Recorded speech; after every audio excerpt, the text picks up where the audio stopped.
Please join me in welcoming Dr. Schroeder this evening.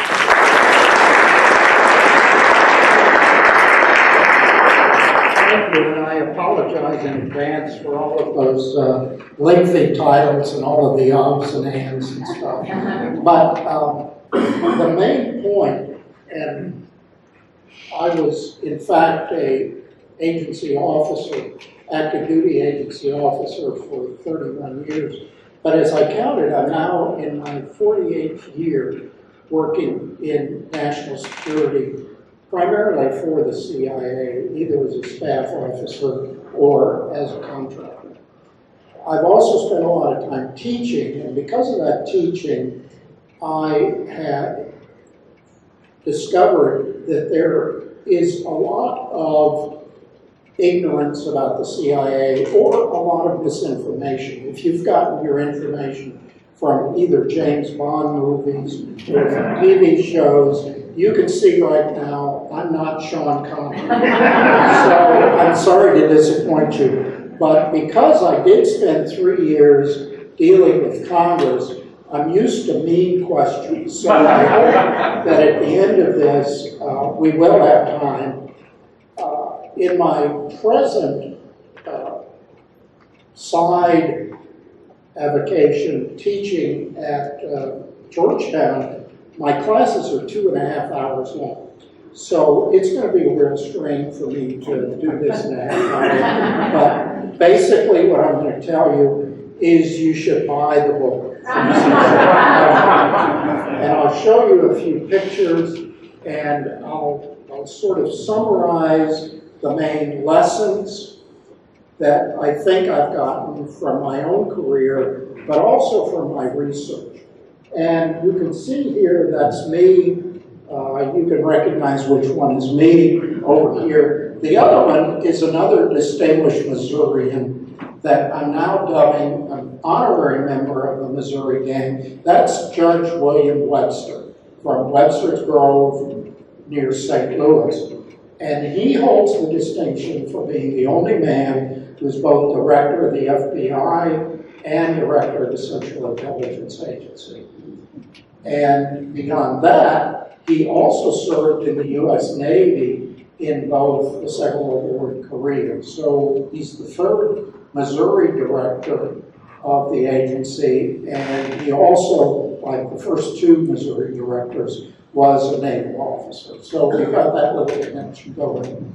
The other thing I wanted to point out to you is that this story of the origins of the American intelligence establishment is in many ways a story of some of the weaknesses in the way the United States interacts with the rest of the world. And basically the lesson that we can take from this book and from what we're going to talk about tonight are that when our back is against the wall, and as Winston Churchill said, when you've tried everything else, we turn out to be actually pretty good at national intelligence. A lot of people in the business consider George Washington to have been the first director of national intelligence. So during the Revolutionary War, we were pretty good at it. During the Civil War, we were again pretty good at it. But when the United States is not in a crisis, is not at war, people don't think too much, and they certainly don't want to spend the money that intelligence requires. Now, if we could switch to the next slide here, we have Harry Truman, and my favorite quote from Harry Truman: "The only thing new in the world is history you don't know." And he actually said that, honest to goodness, and you'll find it on page 26 of Merle Miller's Plain Speaking. So I got a footnote for that. But basically what that is, as the great philosopher Yogi Berra said, life is deja vu all over again. And we keep making the same mistakes and having to not necessarily relearn the same lessons over and over, but we keep having to deal with the same issues. And one of the big issues is that when the United States is not threatened from overseas, we're not very interested in international affairs, and we're not very interested in intelligence. One of the things I like to start off doing is defining what intelligence is. Now, I think I'm not going to insult your intelligence, by suggesting you don't have a clear idea of what it is. But in the national defense arena, the definition I like best is that intelligence is secret state activity to understand or influence foreign entities. In other words, you conduct intelligence in secrecy, because basically what you're trying to do is steal foreign secrets. You want to know about your adversaries, and obviously they don't want you to know their special secret little information. So it's a very challenging business that we're in. The clandestine service that I'm a part of really only produces about 5% of the information that the national security community uses. But it's the most difficult 5% because it's the part that dictators and foreign adversaries want, particularly to keep hidden from us. And you could think of a million examples of that. How many nuclear weapons does Kim Jong-un have? Did Saddam Hussein have weapons of mass destruction? What were Hitler's plans for his treaty with Joseph Stalin in 1940? Things of that sort. That's secret stuff. And it's very difficult to find out the truth because the people who hold the secrets don't want you to know it. What I tell my students is that intelligence work is actually a lot like journalism, in that what we are collecting is often either ambiguous, it's fragmentary, or it's contradictory. And finally, the people that you're trying to steal the secrets from don't want you to have it, and will often try to give you what we call disinformation. What you now know of is fake news, stuff that isn't true. So it's really very challenging, and it's very hard work, and that's why, and it's expensive, which is why the United States often tries to pretend we don't really need to interact with the rest of the world. And it wasn't until quite late in our history, we can now have the third picture, please. It wasn't until the 1880s that for the first time, the United States decided we needed a permanent intelligence organization because foreign adversaries had weapons of mass destruction that could threaten the United States for the first time, really. And what were those weapons of mass destruction? They weren't ballistic missiles, they weren't nuclear weapons, they were battleships. And by the 1880s, the United States, which during the Civil War probably had the strongest navy in the world, had completely let it rot away. So by the 1880s, there were 12 countries, including Brazil, that had stronger navies than we did. And if the Brazilians had wanted to steam up and bombard New York City, they could have done it, and we couldn't have stopped them.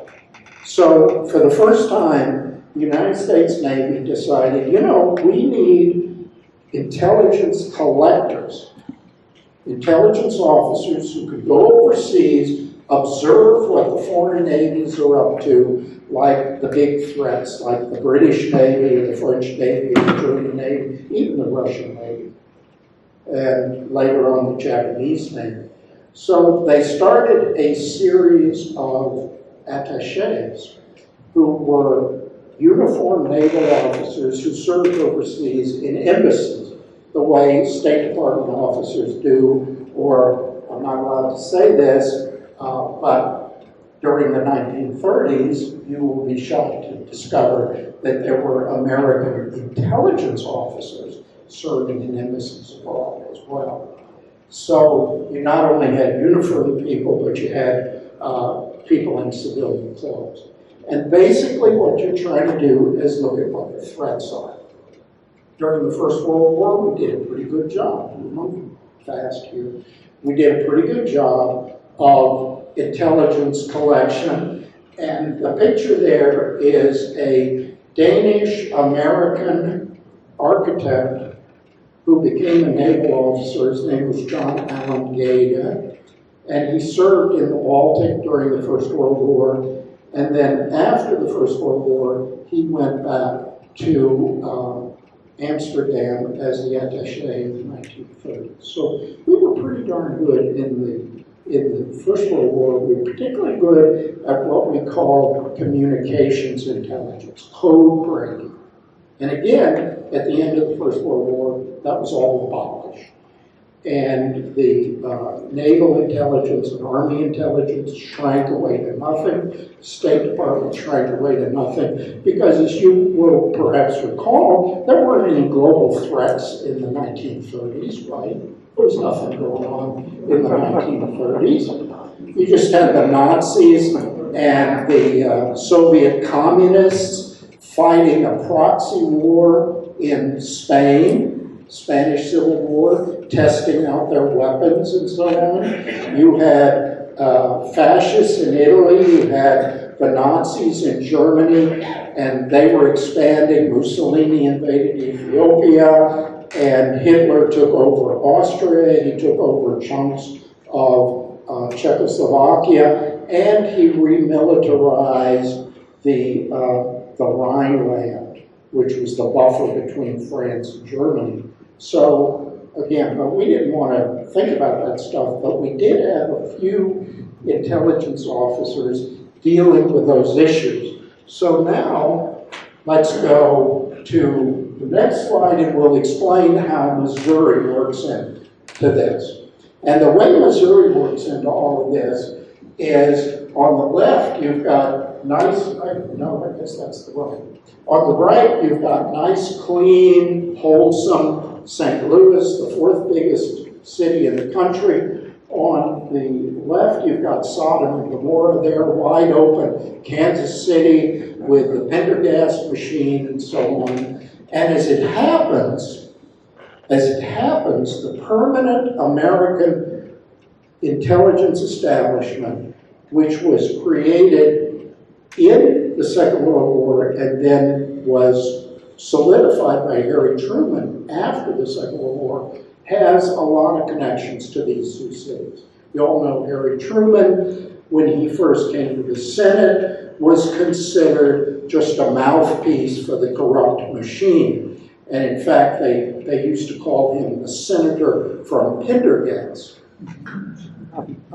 So let's have the next picture. And what you've got is Harry Truman in the middle, and then you have the people that I call the Missouri Gang.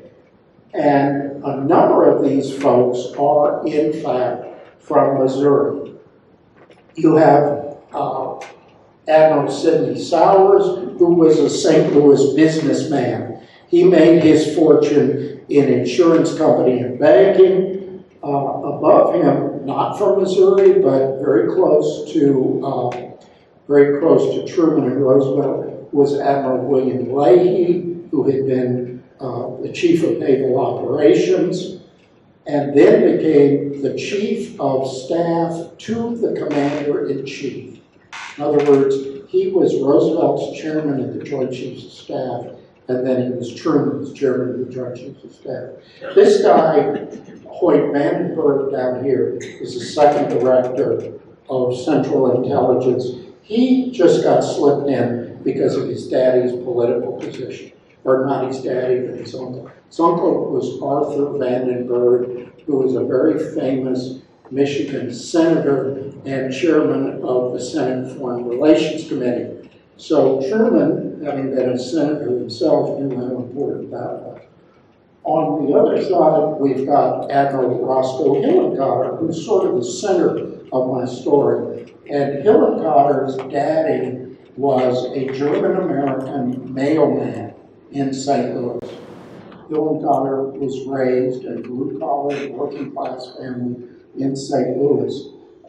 Behind him is Clark Clifford, who was a very prominent and prosperous St. Louis lawyer and became the counsel for Harry Truman's White House. So he was Harry Truman's lawyer. Finally, you've got Larry Houston there, who was the general counsel, the head lawyer for both the wartime Office of Strategic Services and the CIA. And his father was chancellor of Washington University in St. Louis. So you got a whole bunch of Missouri connections there. The way we're going to start is with Hillenkoetter. So let's have the picture there. This is him as a midshipman at the Naval Academy. He graduated just too late for the Second World War. But he did wind up having a lot of sea service, and one of the ships he was on was called West Virginia, Battleship West Virginia. The other one, you folks may have heard somewhere, vaguely, kind of. There's a model of it in the state capitol. This is the USS Missouri. And at the end of the Second World War, Hillenkoetter was commander of that. But he started off like many junior officers do, serving on ships, serving on staffs, and so on. So let's have the second one here.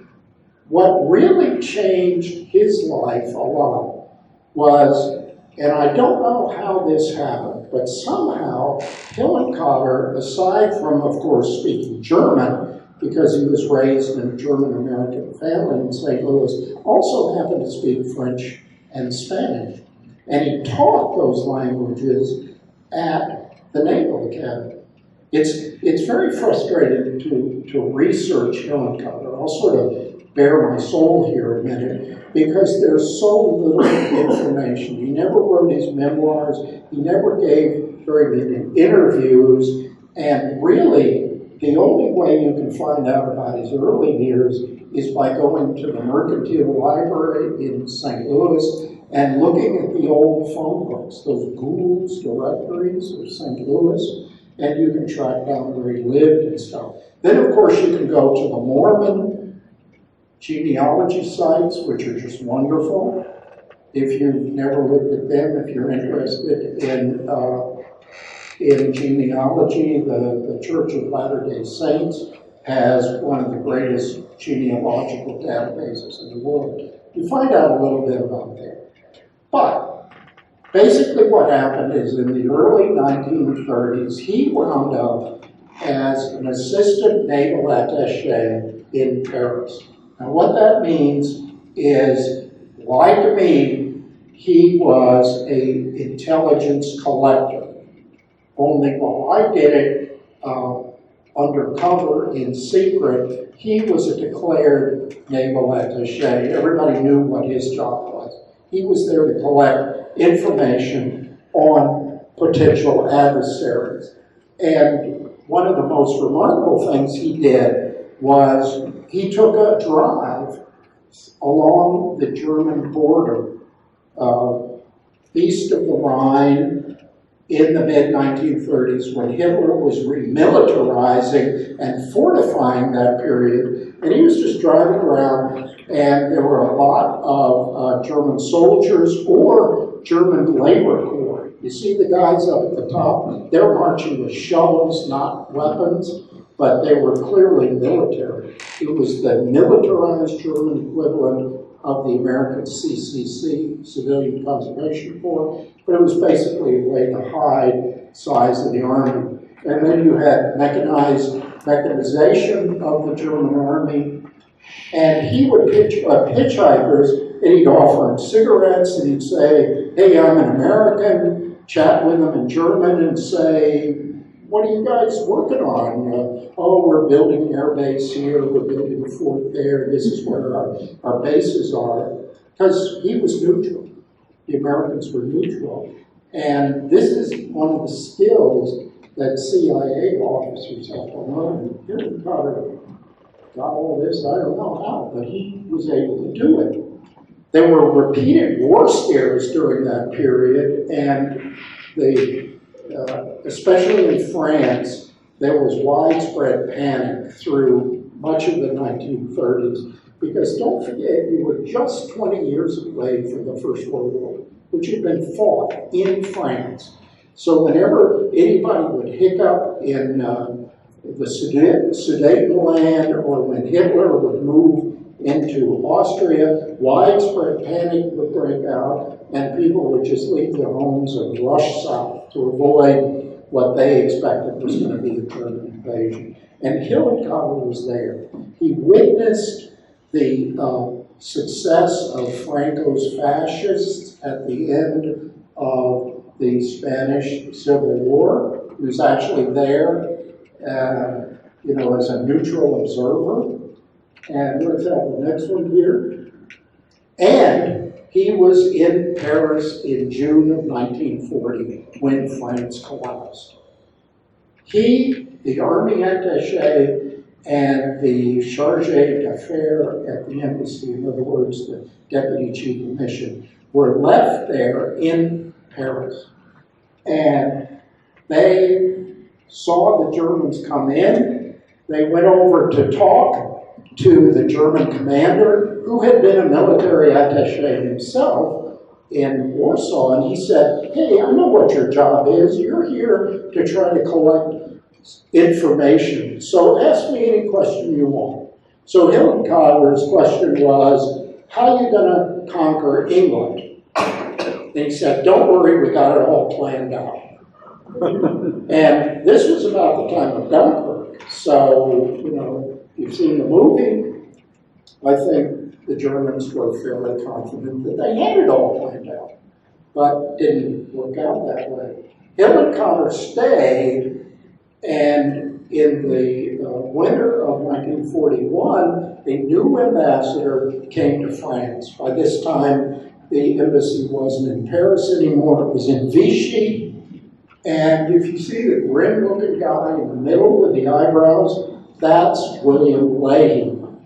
He's the former chief of naval operations. He was the ambassador to Vichy, France. And second from the end there is Hillenkoetter as his naval attaché. So that's how Leahy got to know him. Leahy's next job was going to be chief of staff to President Roosevelt. So he had enormous influence. And this is where they first met. So Hillenkoetter did a really good job there in Paris. He did such a good job, let's have the next slide please, that they gave him a plum assignment in November of 1941. Timing is everything, right? So 3 weeks before Pearl Harbor, he becomes the #2 on the battleship West Virginia. And 3 weeks later, he gets it blown out from under him. So he loses his ship, and almost immediately, he is one of the very first Americans to truly experience World War. It's kind of like if you were one of the firemen at the Twin Towers on 9/11. He had that kind of experience. He actually had to swim off the ship because it was burning and sinking around him.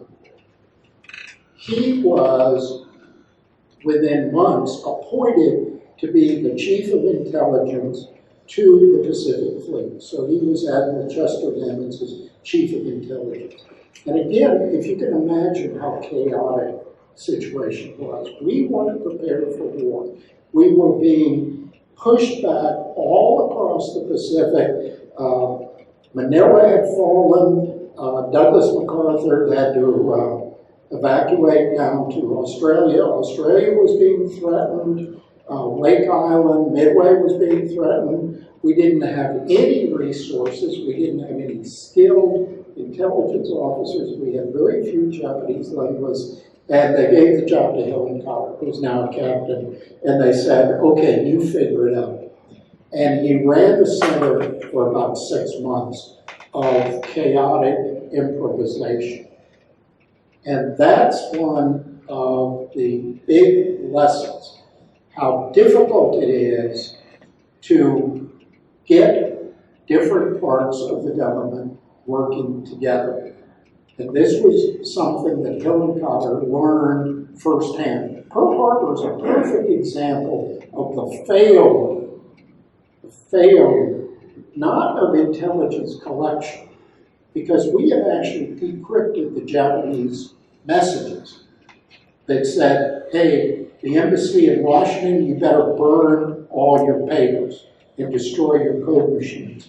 Well, that in the intelligence business is called a hint. It's something that's going to happen. But because the Army and the Navy wouldn't cooperate with each other, nobody was able to bring that information to the senior leadership of the White House or the War Department or the Navy Department and say, hey, boss, this is important. You ought to look at this. So Hillenkoetter paid the price, and that kind of rivalry you see happening over and over again. When you hear people talk about intelligence failures, sometimes it's intelligence failures, often it's failures of what you would call coordination, making sure that everybody's on the same wavelength, that everybody has the same information, which brings us to our next point. And that is that President Roosevelt knew how chaotic things were, and he kind of liked chaos. He was really good at sort of playing off one set of advisors or one department off against another. I know we don't ever have that experience in terms of presidents thriving in chaos these days, but back in 1940 and 41, it was a real problem. And Roosevelt recognized it, and he said, you know what I need? I need a coordinator.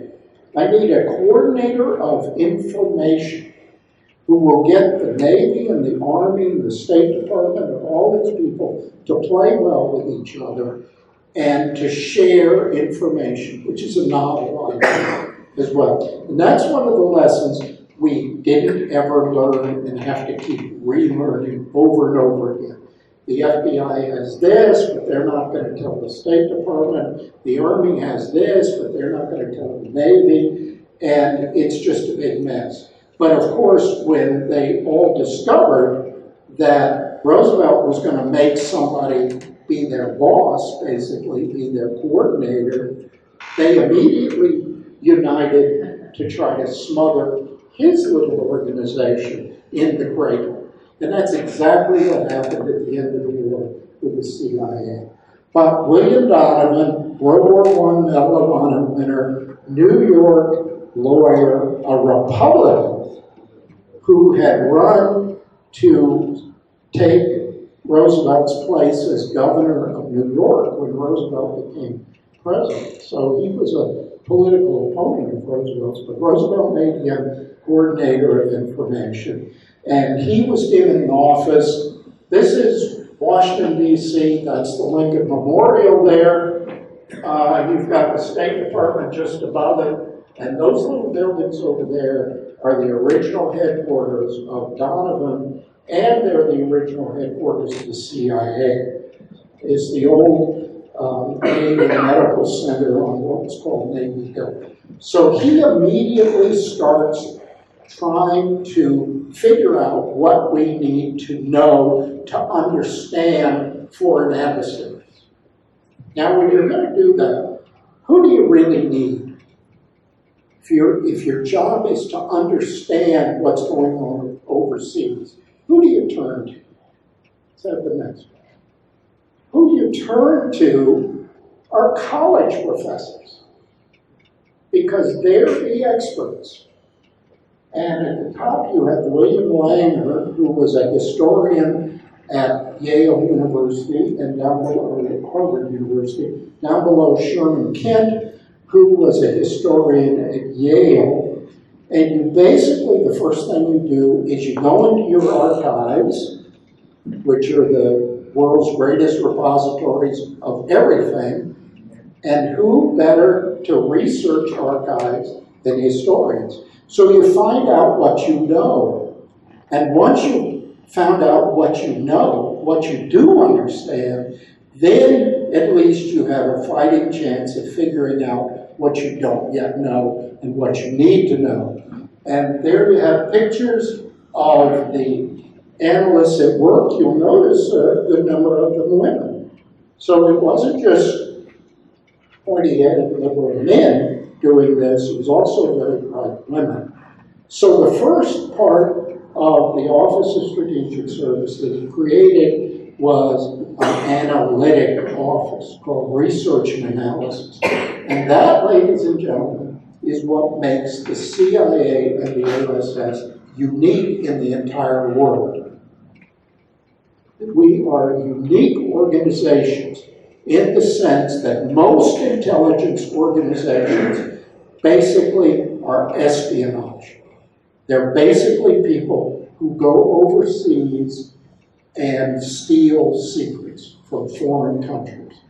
What makes the CIA and OSS different is that the core of the organization is actually analysts. It's the people to whom you give this fragmentary, contradictory, and ambiguous intelligence that you have stolen, and they try to figure out and make sense of it. The goal is understanding. So let's have the next one. But of course, you also have to have spies. You have to have people overseas stealing secrets. Finally, because you're fighting a global war here, you need a third group of people. Remember, the definition I gave you was understand or influence. Well, there's a technical name for influence. That's covert action, or disinformation, or all of those named special operations.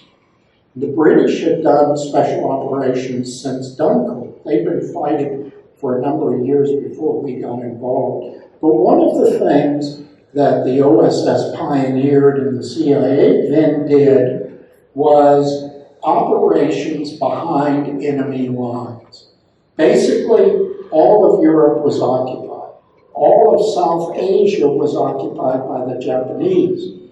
So what the OSS and their British counterparts did was they parachuted very brave, very daring special operators behind enemy lines to meet up with resistance groups and organize them, to supply them with weapons, to supply them with training, to get them ready, first to resist the occupying powers, in this case the Nazis or the Japanese, but most importantly, to prepare the way for invasion and to disrupt the enemy. Now this was kind of a unique part of what the OSS did again, and if you'll notice, women were involved in that as well. In fact, on the right, you've got one of the early heroines of the OSS and the CIA named Virginia Hall. She had been a State Department clerk because women weren't allowed to be officers, and then she lost her foot in a riding accident, so she was crippled. On top of that, so the State Department didn't want to have anything to do with her. She wound up being infiltrated into German-occupied France, and she rallied French resistance groups, she trained them, she gave them weapons, and here she is communicating secretly. The Nazis put an enormous price on her head, but she survived the war, in part by walking in the dead of winter on one wooden leg over the Pyrenees into Spain. So this was one tough lady. Special operations.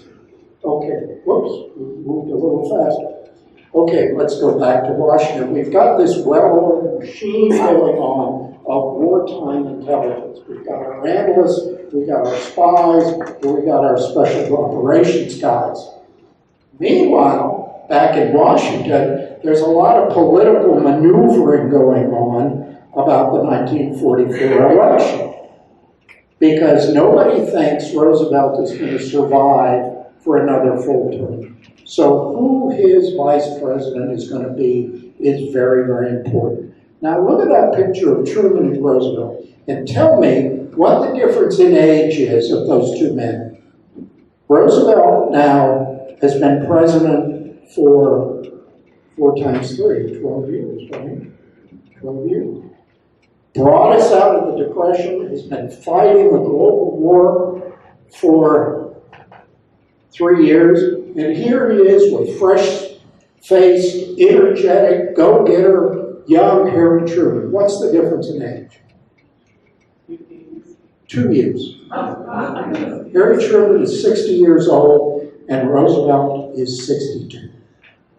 And he doesn't make it another year. And in April of 1945, he dies, and Harry Truman becomes president. And you can't see, but over his left shoulder, Truman's left shoulder, you see that set of ribbons?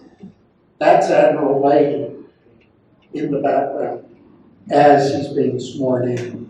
So Truman, again, is kind of in the situation that Hillenkoetter was at Pearl Harbor in 1941. He is scrambling desperately. He doesn't really know what the heck he's doing, but fortunately he has a pretty good team of people. He doesn't have to make things up the way Hillenkoetter did. So let's go to the next one here. However, he does have a couple of really important jobs he has to do. One thing is he has to go meet Mr. Great Britain, as he called him, Winston Churchill, and Mr. Soviet Union, Joseph Stalin, at Potsdam in July of 1945. And oh, by the way, while he's there, his advisors come to him in Potsdam and say, hey, Mr. President, we have had a successful nuclear test. So what do you want to do with this bomb that you've now got? So he's sitting there in Potsdam trying to figure out if he's going to drop the bomb on Japan. Now, Potsdam is in Russian-occupied Germany. So you're having all these meetings in President Truman's official house there in Potsdam. And the next day, he goes in and he tells Joseph Stalin, hey, we've got this new weapon. And Joseph Stalin says, oh, yeah, whatever. Because he had his spies penetrating the Manhattan Project, both in Great Britain and in the United States, and he probably had the office bugged as well. So the Russians were a lot more skillful at intelligence at that time. They'd been doing it for, at that point, 30 years, and we were still pretty much amateurs. In the middle and right picture is a very famous guy, Allen Dulles, who was one of the intelligence collectors during the Second World War. He was our man in Bern, Switzerland. And at the end of the war, he was made chief of the Office of Strategic Services in Germany. And there he is in the middle with the two ladies. 1945, the war is over. What happens when the war is over? Everybody wants to come home. Nobody wants to pay taxes anymore, right? Everybody wants to be demobilized so you can go back, get the GI Bill, go to school, get a house with a GI loan, make GI baby boomer little babies, and we're not worried about what's going on internationally anymore because we're all friends. We and the Russians and the Brits and the French and the Chinese are all friends. So here, let's have the next slide. At that point, at the end of the war, you can see all those red dots through Europe and through Asia and China. Those are OSS overseas posts.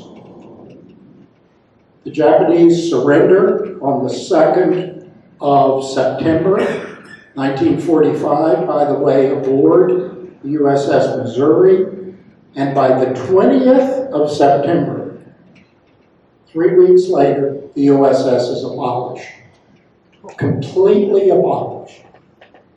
And it goes from 13,000 people in the OSS, analysts, operators, and intelligence spies, intelligence collectors, down to a couple of thousand people. Either the analysts were given to the State Department and the intelligence collectors were given to the Army, and we basically unilaterally disarmed.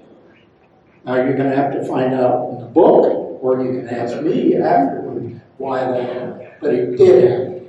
And we were left, Truman was left with no structure there. And we were demobilizing like crazy. At the same time that the Russians were subjugating all of Eastern Europe. You may have heard about a little talk that was given in 1946. There were a couple of guys who came to Jeff City on a train, and they rode over to Fulton, and one of them gave a talk about an iron curtain, something like that. Well, that was what was happening in Europe. And in China, Mao Zedong's communists were fighting the nationalists to figure out who was going to win China. So there was a lot of stuff going on, and we had basically unilaterally disarmed. So let's have the next one here. At that point, the U.S. military went from like 16 million to less than 1 million in a year. In a year. That didn't stop what was going on in the rest of the world. So Truman says to his advisors, including Leahy, you know, we really have to have some kind of national security establishment after the war. We've got the biggest army in the world, we got the biggest navy in the world, we got this great Army Air Force. We need to reorganize our military. And, oh, by the way, we probably need an intelligence organization as well. So he says to Leahy, as his chief of staff, you take care of this. And Leahy turns to an obscure volunteer reserve Navy officer, a very wealthy St. Louis businessman named Sidney Souers, who didn't really have much of a military career during the Second World War, not nearly as flashy or as exciting as Hillenkoetter's, but he had a very important thing. He had been a business partner to James Forrestal, who was Secretary of the Navy. They were buddies. And Souers went from earning $30,000 a year as the CEO of a company to earning $3,000 as a naval officer. As he said, in those years there were a lot of things more important than money. So he volunteered. But that didn't mean he was willing to do boring stuff. So he got bored easily. He was there in South Carolina as the chief naval intelligence officer in what's that town in South Carolina? Charleston, South Carolina? Yeah. They interrogated the first German U-boat crew captured by the Americans. Here are the Germans that Hillenkoetter is interrogating. He got bored fast. So Leahy said to him, well, what do you want to do? And he said, gee, I think I'd like to come to Washington. So, I'm sorry, Forrestal, not Leahy. So Forrestal wound up making Souers, promoting him from commander to rear admiral, and making him deputy chief of naval intelligence. With maybe, that's his total experience, as a naval intelligence officer. However, he was a good manager. He was a businessman. So Leahy said to Souers, you work out what it's going to look like after the war. And Truman, at that point, says, okay, you've got to figure out what the American national security establishment is going to look like, what the intelligence establishment is going to look like, and oh, by the way, during the war, I got used to getting all of these great analytic intelligence reports every morning. He called them his newspaper. Where's my newspaper, Truman would say. And that was what's now called the President's Daily Brief. It's the most secret and best analysis that the intelligence community can do. That's what Truman wanted. And he wasn't getting it because he'd abolished the OSS. So he made Souers his director of Central Intelligence, which was kind of like Donovan's coordinator of information. That meant he had this fancy title, but he didn't have any troops. He didn't have any people. But what Souers was able to do was produce this intelligence report every day that Truman loved. So he's really happy with that. Souers didn't want to do that anymore. He's desperate to get back to St. Louis. Anybody who lives in Washington is desperate to get back to St. Louis. So that's what he wanted to do. And the first chance he got, he palmed the job off on this guy that I showed you, Hoyt Vandenberg, who was an Army Air Corps very ambitious general. And he thought that they were going to make an independent Air Force, and he was going to be the first chief of the new independent Air Force. And Souers, who was a very sharp-tongued guy, said to Vandenberg, well, do you think they're going to make you chief of staff just because you're so handsome?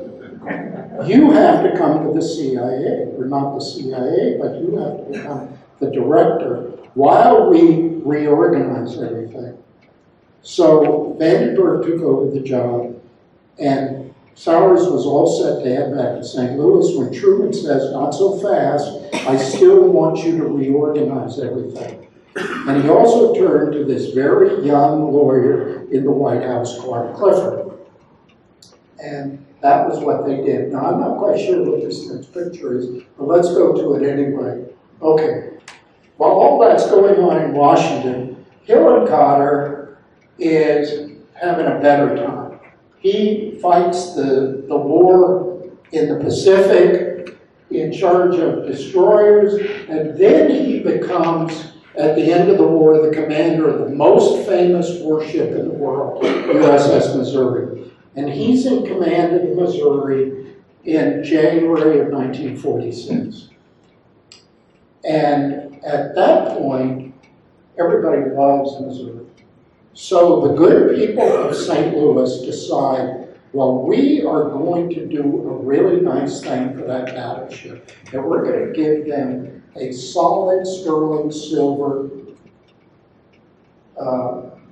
Great Seal of the state of Missouri. So they invite Hillenkoetter, who's from St. Louis, to come back to St. Louis to receive it. And they say to him, oh, by the way, bring some sailors who are actually from Missouri. Now, I'm a little bit over, sorry about that, but this is a good story. And this shows you Hillenkoetter's character. This shows you his character. Because in the middle, we have this picture that I got from the Mercantile Library of Hillenkoetter in the middle and all those sailors in St. Louis. And they're all Missourians. And they come and they're going to be wined and dined by the good people of St. Louis. This is 1946. If you can't remember what it was like, but, you know, Missouri is sort of semi-southern state, you know, Civil War, it was kind of ambiguous. And what do you notice about one of the guys in that picture? He's not white. So they were going to have a big party for the crew at the best hotel in St. Louis. And by the way, here's another irony, it was sponsored by B'nai B'rith. the Jewish organization. But then the hotel gets wind of the fact that you've got this black sailor here. And they say to Hillenkoetter, he can't come. And Hillenkoetter says, he's a member of my crew. If he doesn't come, we don't come. And they backed out. This is 1946, and you know, what motivated Hillenkoetter, I don't know. There's another story in the book, which I'm not going to tell you. Not only does he have very strong feelings about social equality, but he also has a very broad-minded view about homosexuality. I'm not going to tell you about that. You have to look at the book. So let's go to the next picture. Oh, by the way, go back. He finally goes back for the third time as an admiral to Paris as naval attaché, and the French give him the Legion of Honor. So there he is, getting kissed on both cheeks and getting the French Legion of Honor. By that time, back in Washington, Souers and Leahy and Clifford and Forrestal and all those people have been fighting in the trenches for 2 years. And in the words of Anthony Scaramucci, does anybody know who Anthony Scaramucci is? Sometimes your brothers are your worst enemies. And it's exactly the same kind of drama that was fought out in 1941 with the OSS. And at the end of it, what you wind up with is a new National Security Act of 1947, which still governs the defense of the United States. It created a Department of Defense. It created a National Security Council. It created a National Security Advisor. It created a Department of the Air Force as an independent organization in the military. And, oh, by the way, in just 2 little pages in this huge act, it created a Central Intelligence Agency. And Souers is still desperately trying to get out of Washington. So what does Truman do? He makes Souers his first executive secretary of the National Security Council. And Leahy, thinking back and remembering what a good job Hillenkoetter did for him in Paris 6 years earlier, makes Hillenkoetter the first director of the Central Intelligence Agency. So let's go to the next picture. And there we have Harry Truman watching a judge in Washington, D.C. swearing in on the far right, that's Hillenkoetter, as the new director of the CIA. And right next to him is Sidney Souers, who's getting sworn in as the executive secretary of the National Security Council. So basically, he's the National Security Advisor, or dare I say, the coordinator of national security policy. And here we have President Truman with the National Security Council. And it has in it a few people you may have heard of. Sitting next to Truman is George C. Marshall, 5-star General George C. Marshall, Chief of Staff of the Army during the Second World War. He's now Secretary of State. Next to Marshall, with the bow tie, is James Forrestal, who had been Secretary of the Navy. He's now the first Secretary of Defense. He winds up killing himself by jumping out of Bethesda Naval Hospital. It's not a happy guy. At the end of the table is Hillenkoetter as director of the CIA, and third one in is Souers as executive secretary.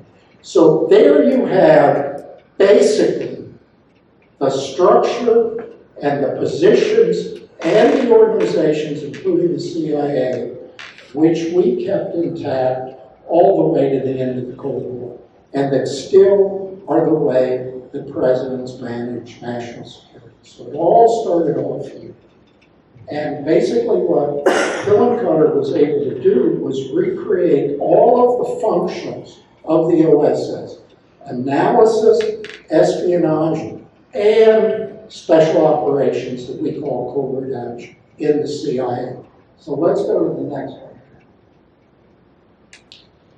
It's a tough 3 years, 1947 to 1950.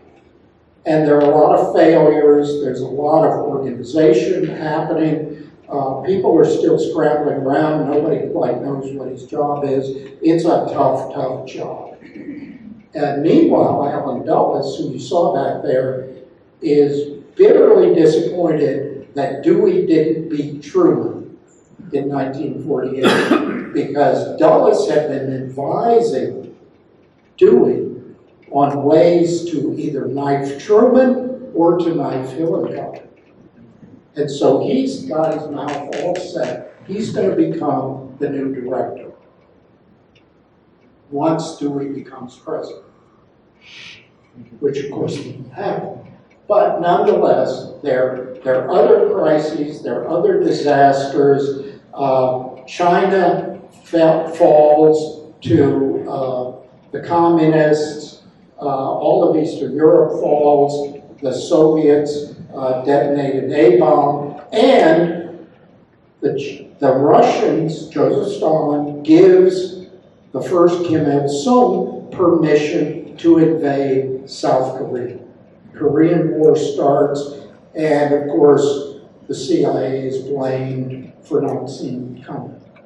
So, Hillenkoetter at that point, he's had 3 years in the job. If you notice, he's the only man in this picture who's smiling, because he's leaving.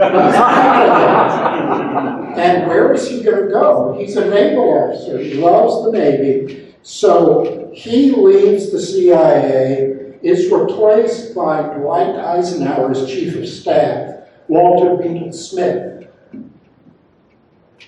who was said to be very even-tempered. He was always angry.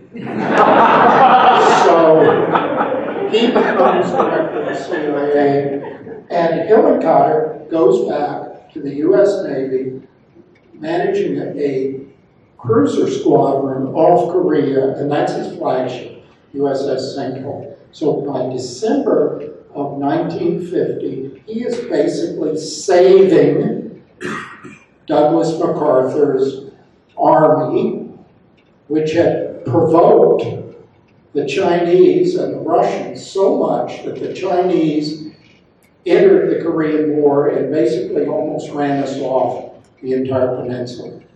And Hillenkoetter's ships were among those that helped save it.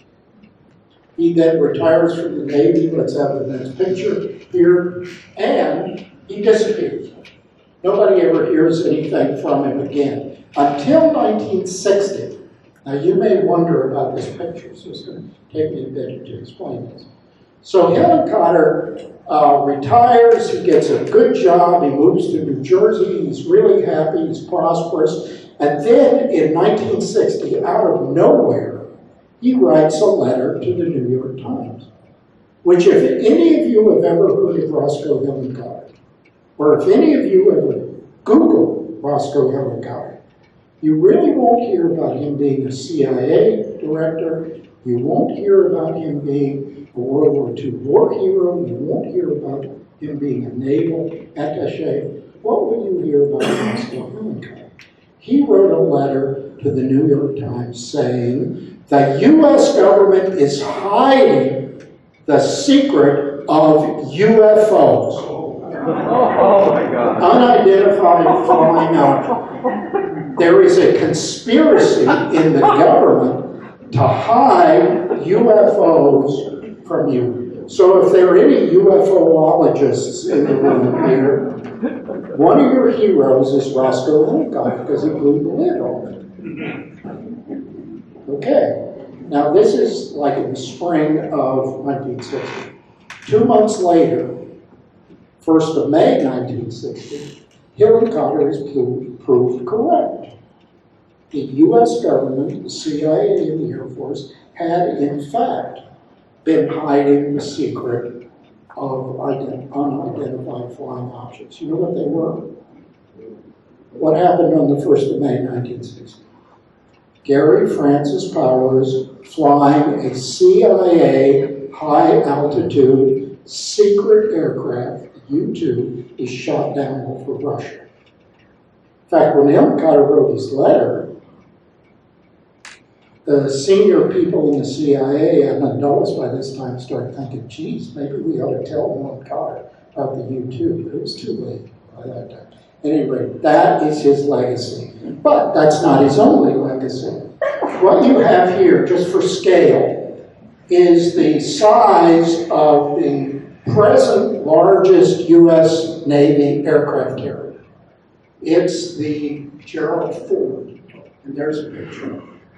It's scaled to the United States spaceship Roscoe Hillenkoetter, which, according to ufologists, was built during the Reagan administration in the late 1980s and is one of eight ships in the United States Solar Warden program.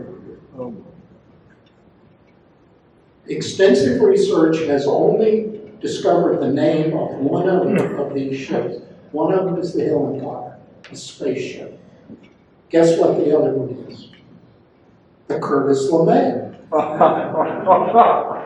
So that's basically what we now know about Hillenkoetter. And I'll leave it to you whether you believe what I'm telling you is fact or alternative fact, fake fact or what. But I swear these pictures are right off the internet. If it's on the internet, it must be true.